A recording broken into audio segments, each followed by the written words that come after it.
Hey everyone, this is Doge Buddha, and I finished the Twisted Metal show, and since I reviewed all the games, it only feels right to tackle this entry, even if it's not a video game. This video is going to be a bit different than the rest. I'm going to be more casual about my presentation, and I'll only show clips here and there, rather than the usual get really in-depth with the subject at hand and showing clips for the entire video. I don't feel like I had that much to say about the show to make a regular video, but I still wanted to talk about it. Anyways, if you want a quick spoiler-free review of how I feel about the TV show, I quite enjoyed it. The characters had depth, motivation, some backstory, and were likable. The show does a good job in portraying the landscape environment as a wasteland where people do their best to live their lives. And the combat scenes are nice and gritty, even if there's only so many of them. The flashbacks that play throughout the episodes as pieces of backstory are nice, show a little bit about the Twisted Metal world before everything went wrong, and they're intertwined in a way so it works with the flow of the show, it isn't awkward, it doesn't give viewers whiplash. The main villain the main characters have to deal with throughout the show is intimidating with his power-thirsty attitude and hardworking guards. The shenanigans the two main characters have to go through to deliver the package are wacky, but do add to the world and builds their character.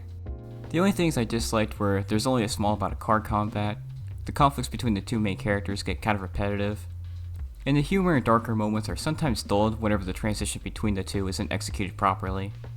But that's about it for the simplicities. Let's move on to the more in-depth look at things that will entail some spoilers, so if you want to experience it for yourself, click off and come back whenever you finish. Okay, now that they're gone, let's get it on. So first, let me talk about the story just as a refresher. I'll try to make this as brief as possible. Twisted Metal revolves around the milkman John Doe. Milkmen are people that travel around and make deliveries to certain places so they can receive a reward, whether it be an essential or something to upgrade their arsenal. John doesn't remember much about his past or the family he came from. He's learned a lot by roaming around and trial and error. After making a delivery to New San Francisco, the leader, Raven, invites him in and asks him to make a very special delivery. The milkman will have to go all the way to Chicago and return in just 2 weeks, but if he is successful, Raven will guarantee him a spot in New San Francisco where he can finally settle down and not have to deal with the chaos of the open road. John accepts, and after obtaining a special map to aid him, it's time to go for a ride. On his way to Chicago, John runs into a thief, who will refer to as Quiet due to how silent she is when they first met, and tries to take his car, but her attempt is interrupted by Sweet Tooth, so the two decide to temporarily team up to escape the clown. Anyways, Quiet wants to make it to Topeka, which is on their way to Chicago, so John takes her along the journey and develops a liking to her. Throughout their adventure, they'll have to deal with other complications, like having to deal with Sweet Tooth and making other deliveries for the convoy. But the main conflict lies with Agent Stone, an officer crazy with power and maintaining order after, quote-unquote, the world ended. Stone despises milkmen, and has already had a run-in with Quiet, so he's got a vendetta for the main duo, and he's not short on guards, or power. He could take these two down easily. Also, throughout the show, John and Quiet get into some disagreements and become disgruntled with each other, but they always make up and realize they need each other. On their way back to New San Francisco, Stone ambushes the milkman with his crew, but John and Quiet aren't alone in this fight. They got Twister and Flower Power on their side. And Sweet Tooth's there, but he's not on anybody's side, claiming the battle to be a free-for-all. The milkmen win the fight, Stone is left to die, and the two go on to their final destination. When they finally arrive, John is the only one that's going to be let in, as he was only part of the deal, and not Quiet. So Quiet forces John to take the prize, as she wants John to get the life he always wanted. After a few scenes of John living in New San Francisco, and Quiet stealing other milkmen's packages to give to the more hopeless people, Raven tells John about a competition where Calypso is going to gather some of the best drivers and pit them against each other as the last person standing will get whatever they want, and Calypso means that literally. While that happens, Quiet runs into the dolls, and the main leader stops her, as Dollface wants to ask Quiet what she knows about her brother, John. Alright, enough of the wrap up. Let's talk about the good things, then the not so good things. First of all, I think the makers set up an environment and world that works with Twisted Metal, and in my opinion, built upon it. The Twisted Metal game showed how life was like for the people participating, but didn't really show anything for those caught in between the chaos and destruction. So it's nice for the show to illustrate how some of the outsiders survive and live. Some of them turn to insane cults that do some of the most degenerate things possible, while others create civil communities for themselves and others to live in, while trying to maintain a normal life. Well, as close to normal as possible. Secondly, since this is a comedy show, we have to discuss the humor. It's alright. There are some good jokes that have comedic merit, but some of the other ones are just okay, which I guess isn't that bad, considering things could have been a lot worse if the jokes were real cringy, which I don't think they are. My favorite joke was when Sweet Tooth and Stu go out to the asylum's courtyard, only to see the crew slaughtered and Sweet Tooth blames it on Harold. That one got me good. Speaking of Sweet Tooth, let's talk about him considering he's the mascot for Twisted Metal.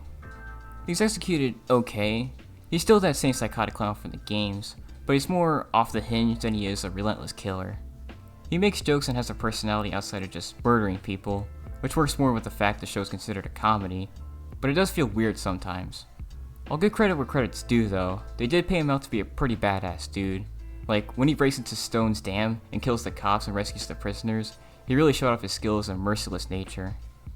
And how could we forget, Sweet Tooth got to keep his iconic design for Twisted Metal Black, and his deadly machete from the PS3 game, so those were really nice to see again.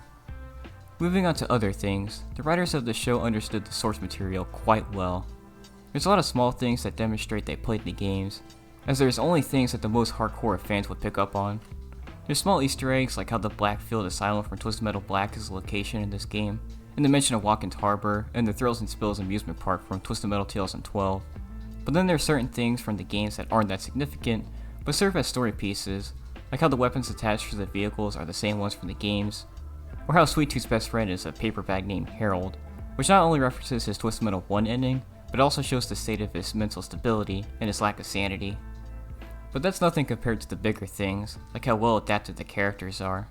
It's nice to see people like Twister, Pit Viper, both people that have driven Outlaw, and even the characters from Twisted Metal 3 and 4, being faithful with their designs for the games, or which they originate from, and also given some personality. The cutscenes in the game could only give so much personality to these characters. After all, the cutscenes from the PS1 games could only be so long, so it's nice to see some of these people get fleshed out, now that their development isn't tied to just one cutscene and a small description. One of the lamest characters from Twisted Metal 3, Flower Power, is well written, and very likable in this adaptation. She was one of my favorite characters from the season, actually. It was also cool to see how some characters were changed significantly, but still had the same essence from the games. For example, Raven. In Twisted Metal Black, she was into psychic readings and tarot cards, and in her ending, she is granted voodoo dolls to torture the people that killed her friend. The show ran with this idea, as the people in her city seem quite intimidated as to what she could possibly do to them if they decide to fall out of line, and she also has the voodoo dolls in the last episode, so it seems she really can control them through pain. The bar in the city is also named after Raven's friend in Twisted Metal Black, Kelly. So while this is most likely just an Easter egg, it could be seen as how Raven remembers and honors her friend. I think Raven also serves as a good foil against Officer Stone. As Raven's control is more subtle, the show doesn't necessarily explain why people are so afraid of her, and her power is maintained in one place, while Stone is more authoritative and aims to govern the entire US. Alright, one more thing. The music that plays during the action scenes are adrenaline pumping and really feel like they fit in with the tunes from most of the games, considering how drab and depressing Black was with its soundtrack. They're the same rock and roll and metal riffs that made the game's music so memorable, so that's a big plus for me, and it adds on to the fact the writers understood the source material. Alright, now onto the things I didn't think were so great. There is a very small amount of car combat, and considering Twisted Metal's whole thing is vehicular combat, that's bothering. There was only like 3 actual Twisted Metal scenes, and while the first and last ones are pretty cool, this show could have been a lot better with some more carnage. Now, it seems the first season is just the origin of Twisted Metal, but still, even if there was a small car combat scene in just about every episode, no matter how short, it would have been more faithful to its source material. Secondly, while I do like both John and Quiet, I think the conflicts that they have between each other are kinda drawn out. Like, it seems John does something every episode that gets under Quiet's skin, and he always has to get her trust back somehow, and it gets kinda formulaic and generic near the end. This kinda ties into the last issue I have, and that is, the show has this mature tone that reflects some of the darker moments, like the fact that John never had a family, so he was never sure where he belonged, or how people like Quiet and their brother were guaranteed a life outside of physical labor, instead of a nice community, only for that life to be abusive and frightening. It's pretty much the reason Quiet hardly uttered a word at the beginning of the show. Some of the stuff is contradicted by the humor that sometimes follows it, and lessens the moment or seriousness of the topic at hand. Now, I don't think this happens for a lot of the more serious moments throughout the show, but it does seem like the transition from these darker topics to the jokes that follow is kind of awkward. It makes the joke less funny by extension. But otherwise, that concludes my thoughts about the Twisted Metal show, or at least season 1. as more seasons seem possible with the tease on the last episode. Also, the fact that the show was the most watched Peacock comedy original, and with a good reception by fans, it's a pretty safe bet there will be more Twisted Metal on the way. A decent show with good characters, an immersive world, kick-ass music, alright humor, and a few issues that damper the quality but don't ruin the show. Hopefully the second season will have more car combat, and considering the ending, this seems quite possible, and we'll get to see more characters along the way like Mr. Grimm and Dollface. It seems PlayStation is off to a good start with their TV shows, considering their response to The Last of Us and Twisted Metal were positive, so hopefully the other PlayStation-based adaptations in development will be as good as the games they're based off of. And yes, if there's a second season, I will be reviewing that too, considering I reviewed everything else that's Twisted Metal. Anyways, let me know what y'all think of the first season, and be respectful of others' opinions. You're allowed to say what you think about the show, but don't be a jerk about it either. Otherwise, thank you for watching, and have a good day.